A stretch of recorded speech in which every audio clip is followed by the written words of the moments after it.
King William II of England, called William Rufus, is hunting in the New Forest when an arrow strikes him through the lung. He dies within minutes. There are no witnesses. The killer flees and is never caught. Most historians call it an accident. Some call it an assassination.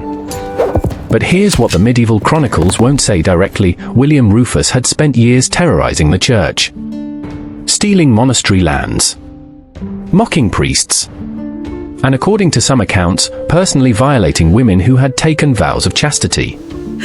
He didn't do this quietly. He did it publicly, to prove a point. The point? That king's answer to no one. Not God. Not the Pope. Not sacred vows. 3 days after his death, William's body is found abandoned in the forest, bleeding into the dirt. No funeral. No mourning. The church refuses to give him proper burial rites. Some say that arrow wasn't an accident. Some say it was divine judgment. But here's what they don't teach you in school: William Rufus wasn't unique. For centuries, European kings used violence against nuns and religious women as a deliberate political strategy. To humiliate the church. To demonstrate absolute power. To show that royal authority trumped divine law.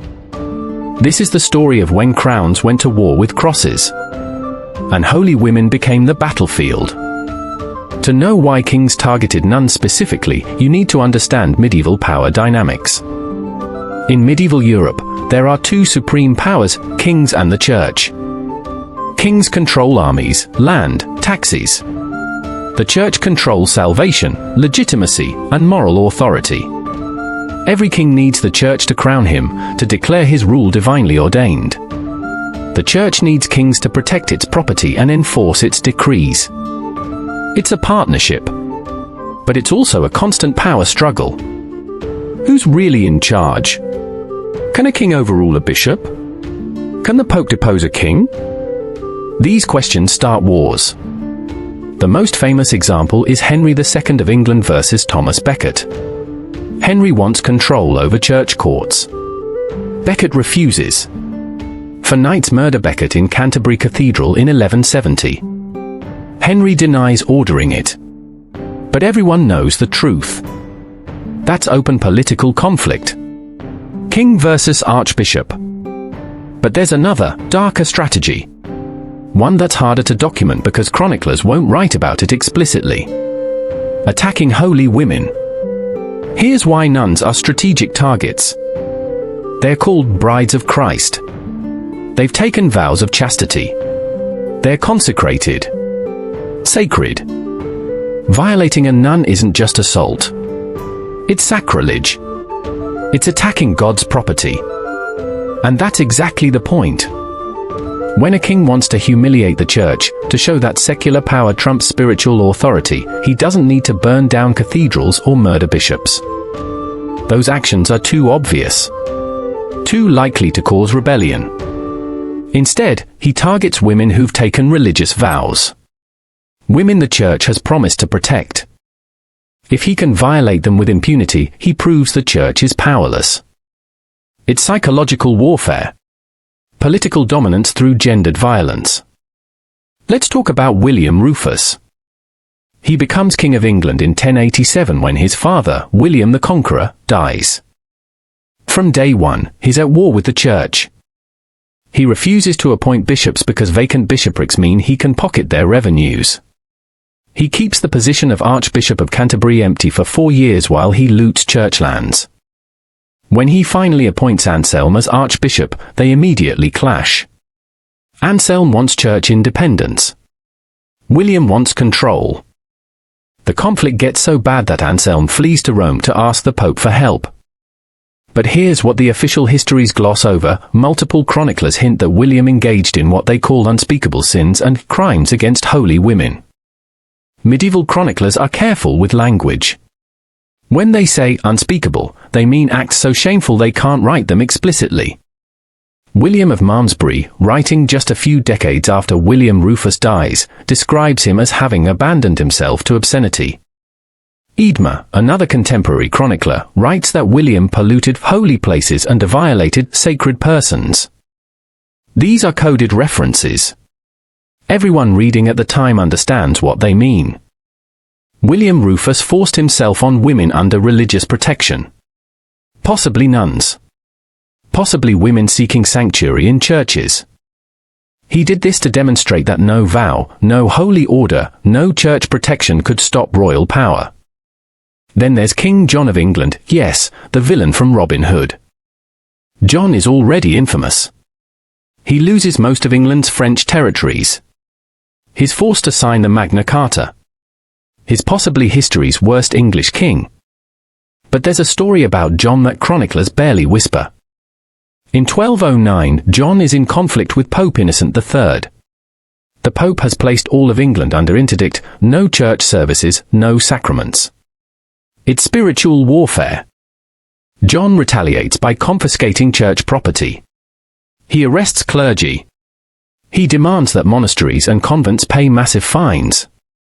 And according to some accounts, he orders his soldiers to seize women from religious houses. Roger of Wendover, a 13th century chronicler, writes that John's men entered convents and carried off women by force. The language is careful. Carried off women by force doesn't specify what happens next. But everyone knows. These aren't random crimes by rogue soldiers. This is systematic policy ordered from the top. John is sending a message: the church cannot protect anyone. Not even women who've sworn themselves to God. If the Pope wants to deny him sacraments, he'll deny the church its sacred persons. The most documented case involves King Philip II of France. In 1196, Philip is trying to divorce his wife, Ingeborg of Denmark. She refuses. The Pope refuses to annul the marriage. Philip is furious. He's one of the most powerful kings in Europe and he's being told no by churchmen. So he escalates. He imprisons Ingeborg in harsh conditions. Then he targets religious houses that support her or criticize him. Contemporary sources report that Philip's soldiers raided convents.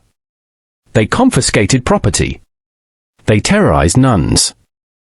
Some chroniclers suggest worse. But again, the language is coded. The message is clear: support the Pope against the king, and not even convent walls will protect you. Philip eventually backs down. The Pope threatens him with interdict and potential excommunication, but the damage is done. He's proven that royal anger can reach anywhere. Even into consecrated spaces.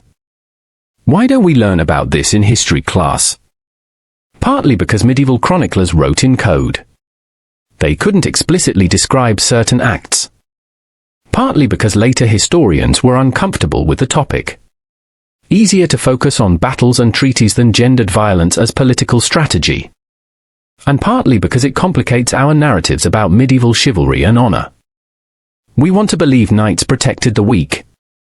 That royalty had codes of conduct. That the church provided sanctuary. The reality is messier. Medieval politics was brutal. And holy women, despite their sacred status, or perhaps because of it, were vulnerable to calculated violence by men who wanted to prove they answered to no higher authority. The church wasn't powerless, though. When kings went too far, there were consequences. William Rufus dies mysteriously in a hunting accident. Many medieval people believed it was divine punishment. King John is forced to submit to the Pope and accept England as a papal fief. His brutality backfires politically. Henry II does public penance for Thomas Becket's murder, walking barefoot to Canterbury while monks whip him. The church had weapons: excommunication, interdict, the power to delegitimize kings. And there was always the threat of rebellion. If a king was seen as too ungodly, nobles might rebel claiming divine sanction. So most kings stayed within boundaries. They pushed. They threatened. But they didn't openly wage war on the church. Attacking nuns and religious women was a shadow tactic. Done quietly enough for deniability. Violently enough to send the message. If you want more stories about the dark realities behind medieval myths, make sure to subscribe. History is full of truths that textbooks leave out. Thanks for watching. I'll see you in the next one.